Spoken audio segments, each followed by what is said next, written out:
But really, are you eating though? Because I think in that moment you might just starve.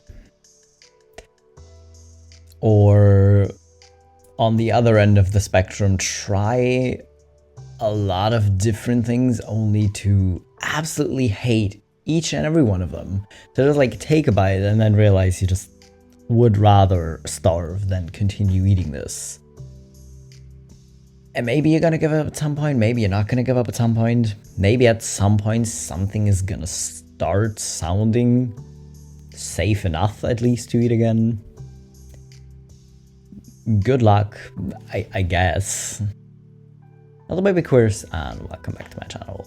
Today we're doing some neurodivergent TikToks again. I feel like it's been 1.5 months, maybe longer. So we really gotta do it again. But anyways, you know the deal, before we continue, y'all gotta get hydrated. So grab some water, or some tea, or whatever else you like to drink, and then we'll continue. In the meantime, also feel free to like and subscribe. Do you have your drink? Okay, let's go. When I say I can't remember anything, I mean I have lists for things that I like. I didn't just forget what I had for breakfast yesterday, I forgot all foods that I've ever enjoyed. My fiance got me this because she remembered that I liked it, and I said, when did we ever eat this? It's empty because she's right, which I would never dispute.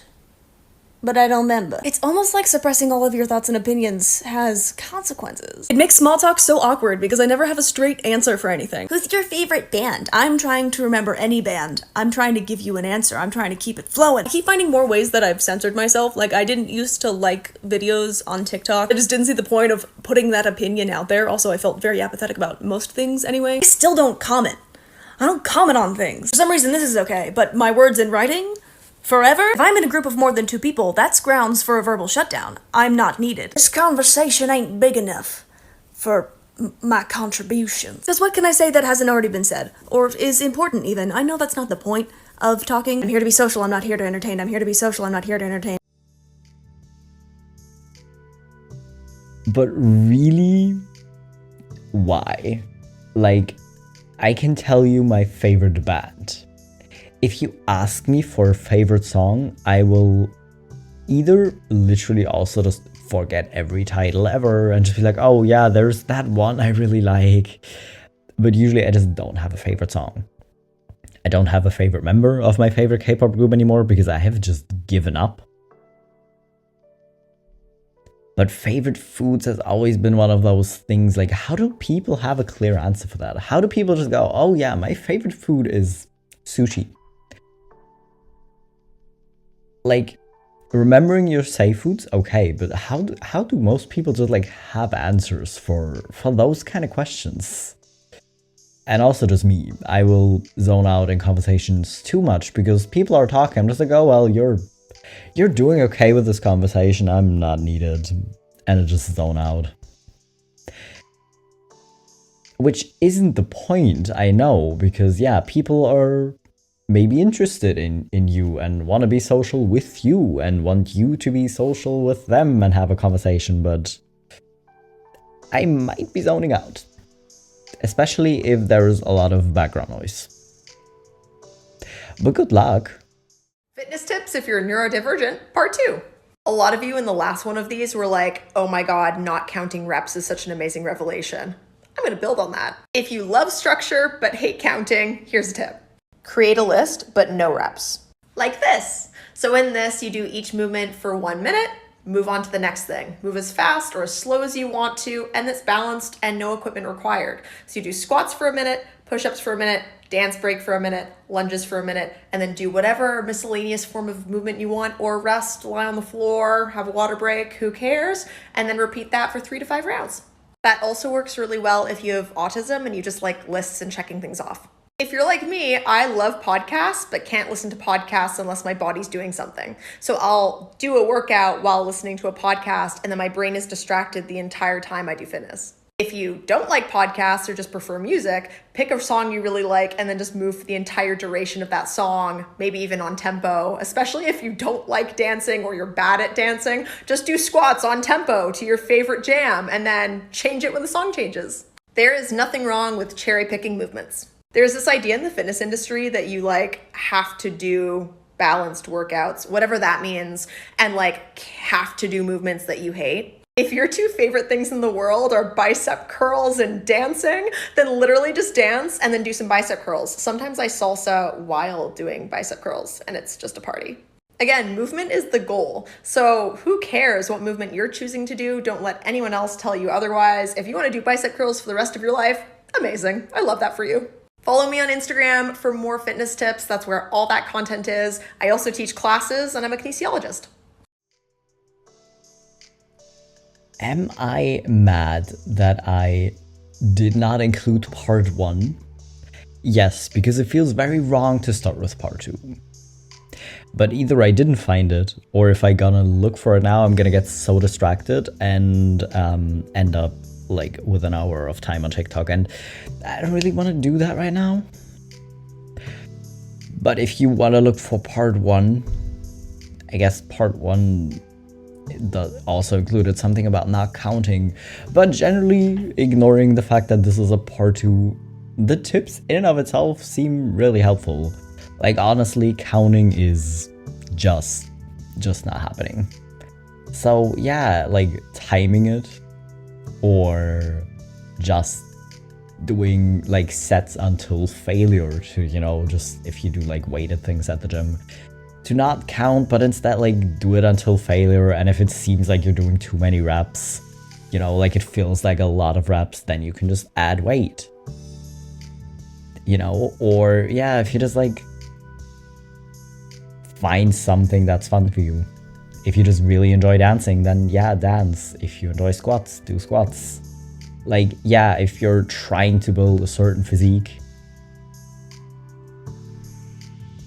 is it gonna be effective if you just dance and do bicep curls? Maybe not. I don't know what kind of physique you're trying to build. But yeah, if the goal for you is just movement because it's good for your health, then yeah, it really doesn't matter too much.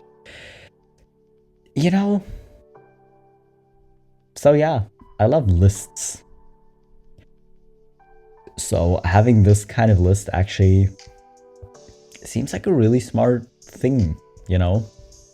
Okay, here's a quick tip for all of you neurodivergent people in neurodivergent friend groups, especially if you have ADHD. So a lot of people who are neurodivergent can't make decisions, either because they're 1, people pleasers and they want to do whatever the other person wants, or 2, they genuinely do not care. Now I know you are either like this or you know someone like this. And whenever you try and ask them to make a decision, it's impossible. You ask them where they want to eat and they give you this 1,000-mile stare just like,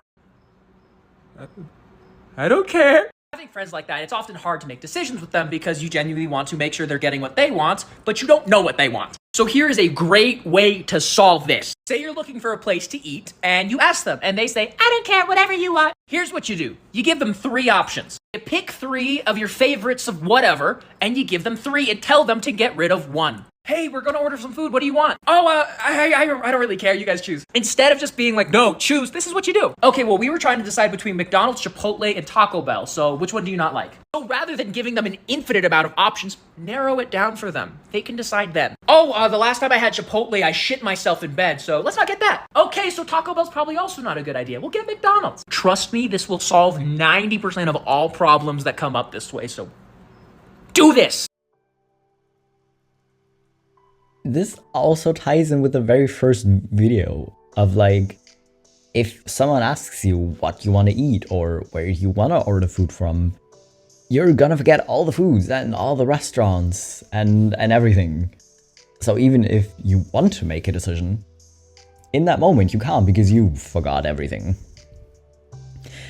So this, if you're not one of those people who forgets everything, doing this seems really smart, to just give a few options, you know?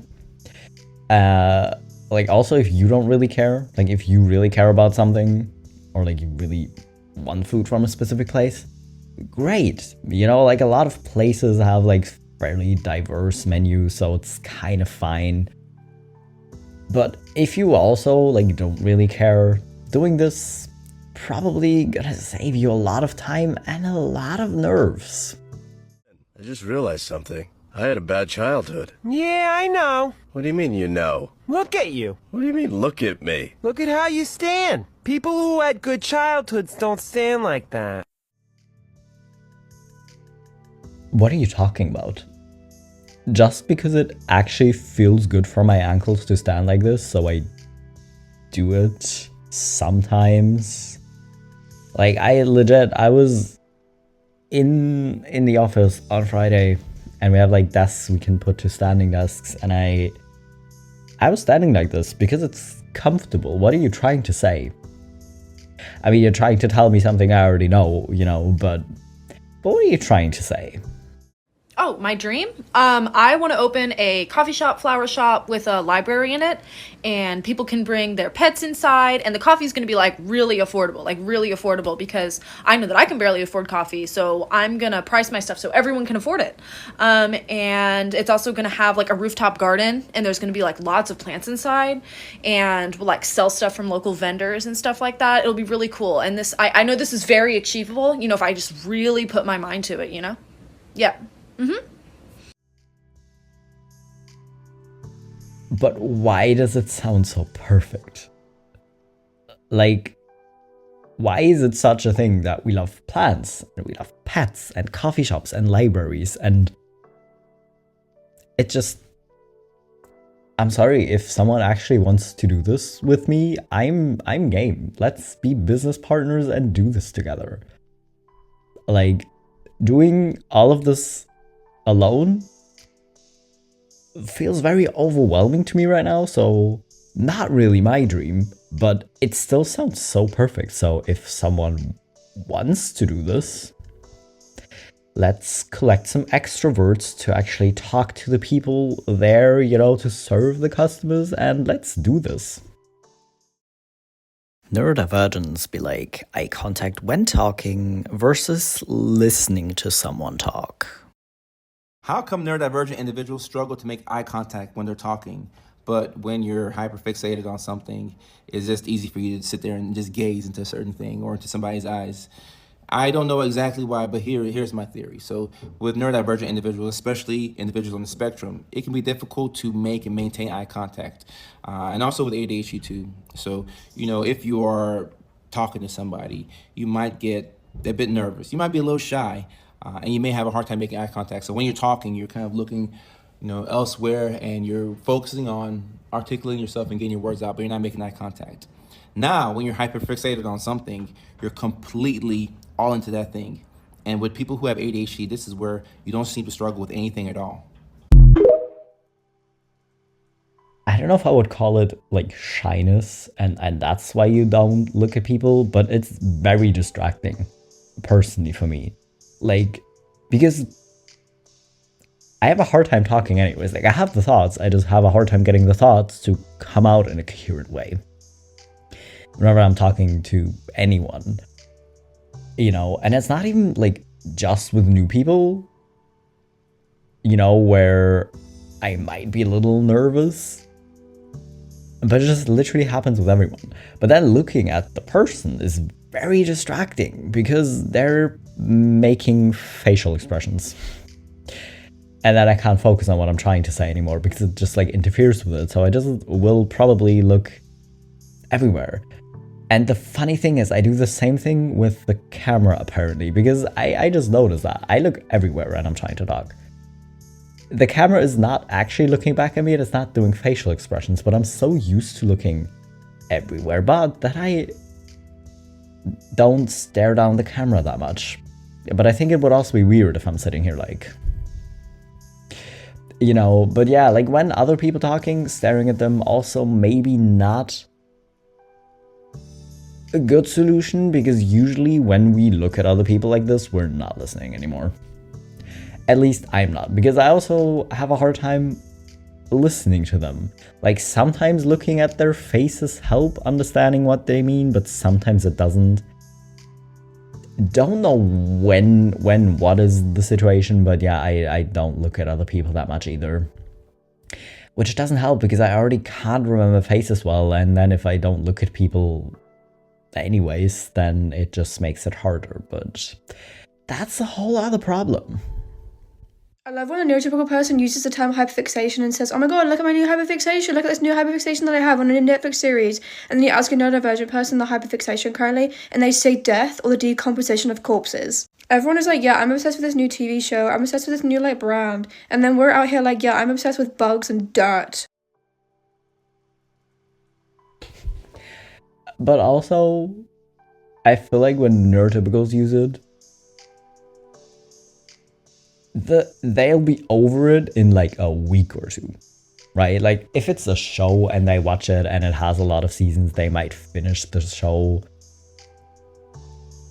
and then be like, oh yeah, no, I really love the show, but then they like move on instead of obsessively like rewatching the entire show or like their favorite episodes or like watch compilations of their favorite, like, because even if you have a hyperfixation on a show, you're not gonna just watch the show and then be done with it, maybe watch it a second time and then be done with it. You're gonna watch it so many times, or watch like your favorite episode so many times, or watch compilations, or like try to look up backup information, like background information on why the characters were written that way, or why certain scenery was there, or what like symbolisms between like with the outfits and everything. You're gonna go into it deeper than neurotypicals who use this phrase. Ugh, this one long piece of my bangs is driving me nuts. There we go. All better. Ow! How can you just pull your hair out like that? That was nothing. It didn't hurt. It was kind of satisfying, actually. Hey, can you help me with something? Ow! What? That hurt! I barely touched you. I'm sensitive. Honestly, I can't believe it took me like 20 years of my life to recognize that most people don't think it hurts when like someone is like stroking their skin in the same space for like longer than a few seconds.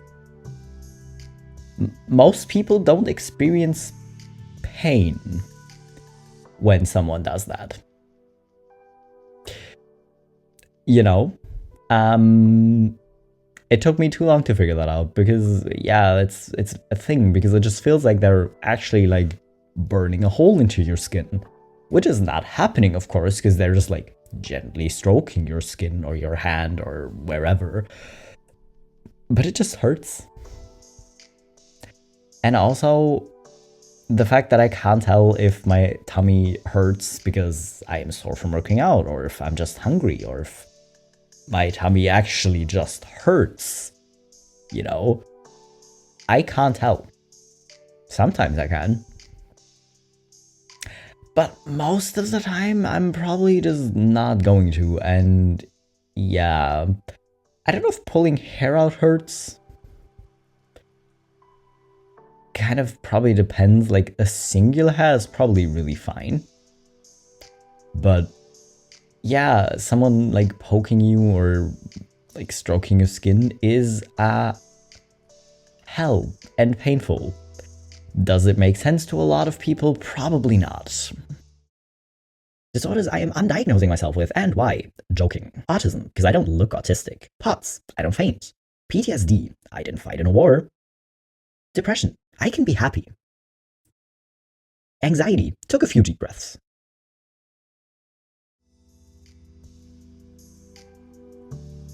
This is very thanks, I am cured. It's the same vibes when like someone tells you, oh, you're depressed. No, you just need to like get outside some more, you know, like get some sunshine. Like that'll fix everything. Like, of course it's not actually gonna make it worse. Like if you have depression, getting a little bit of movement and getting fresh air and getting sunlight isn't gonna hurt, right? It's not gonna make it worse. But it's still missing the entire point of depression, you know. But yeah, I think if you have anything really, people suddenly start talking like they're experts and tell you you don't look autistic, or tell you to just take a few deep breaths. But the good thing is you don't need to listen to them. but you can make fun of them in this way. Take every 6 to 8 hours. 6 to 8 hours, okay. Honey, why don't you take some more Advil? Because it hasn't been 6 hours yet. It's been like 5.5 hours, so that should be fine. No, it said 6 hours. 6 to 8 hours on the box. Well, I'm sure it'd be fine. You don't know. Something could happen in the next half hour. I think you'll be fine, sweetie. But it said 6. It didn't say 5.5. It said 6 as a minimum. I think you'll be okay. No, has to be exact. Like, I think for me personally, if it would say take every 8 hours, then I could take it at like 7.5. Maybe even 7 on a good day, or like 8.5, or on a good day 9. But if it says 6 to 8, I would be exactly this way, because I'd be like, well, no, there has to be a reason. They said like this span of 6 to 8. There has to be a reason, right? So I can't like go over or under it. Will I forget to take them and definitely go over it? You can't prove that. But still, like, if it says a span like that, I would have to stick to it. I'm sorry. But there has to be a reason it says it on there. Neurodivergent basically is like today I was gonna wake up, take a shower, put some makeup on, and like really get down into my work because I've been thinking about all these changes that I need to make. And it's 2 p.m. and I have been doom scrolling, not on TikTok, but on IG Reels. But I wanted to make a TikTok so everybody knows that I'm literally fine. I've just been trying to get up for the past like 7 hours.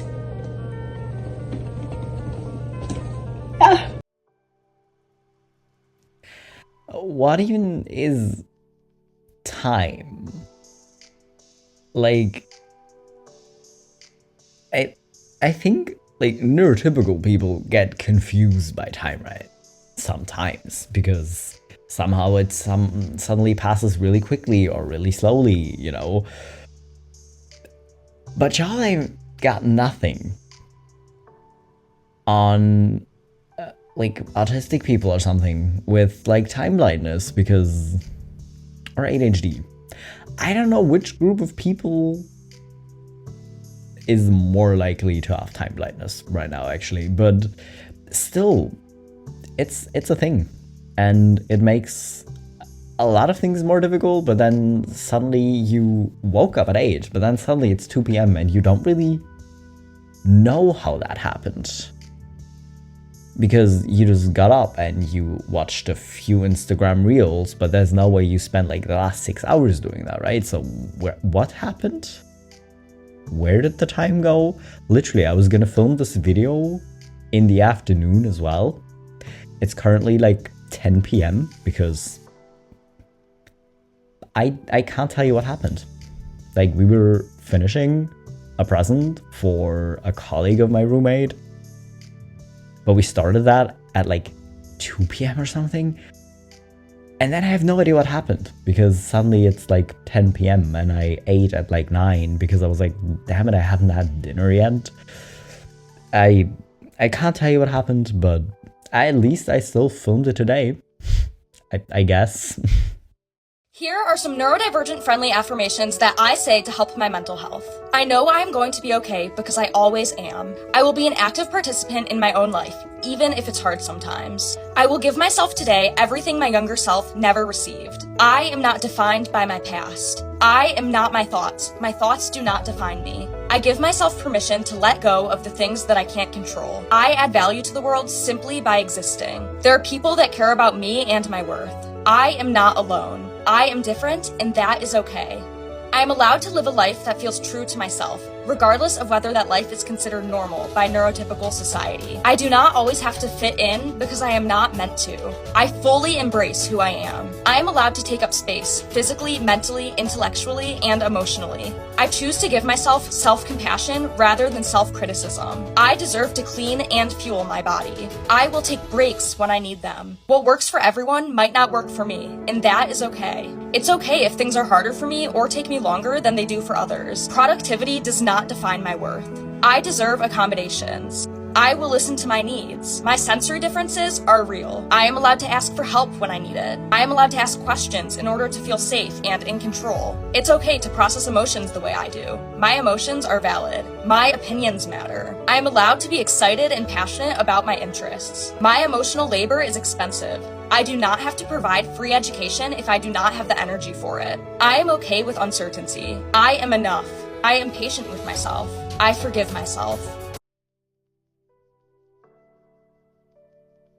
These I really just included because I came across them and I was like, sometimes, or a lot of the time, probably for a lot of people, saying affirmations might feel a bit cringy. But the thing is, it still works. Like, if you have the type of spicy brain that makes you constantly forget any habit you're trying to build, this one's maybe a bit difficult, but generally it helps if you say it even a couple times a week. It's literally okay if you forget. You don't have to do it every day. But if you hear something over and over again, it's gonna feel true. So if you keep telling yourself these things, even if it isn't every day, even if it's at different times throughout the day, like you don't always do it in the morning or something. Although I did hear that doing it like first thing is most effective, but you know, whenever you have the time and can get yourself to do it, it's probably gonna be better than not doing it at all, I guess. And if you wanted some inspiration for what kind of affirmations you might use, you can go back and like pick out a few. You don't have to use all of these. You can add your own. You can mix and match, really. You know, it's your affirmations. You really get to do whatever you want with them. Anyways, that was all the TikToks I have for today. I feel like this video is already gonna be really long. But anyways, I hope you enjoyed these TikToks. I hope you're hydrated. If not, maybe go drink something now. And I'll be back in a few days with my next video.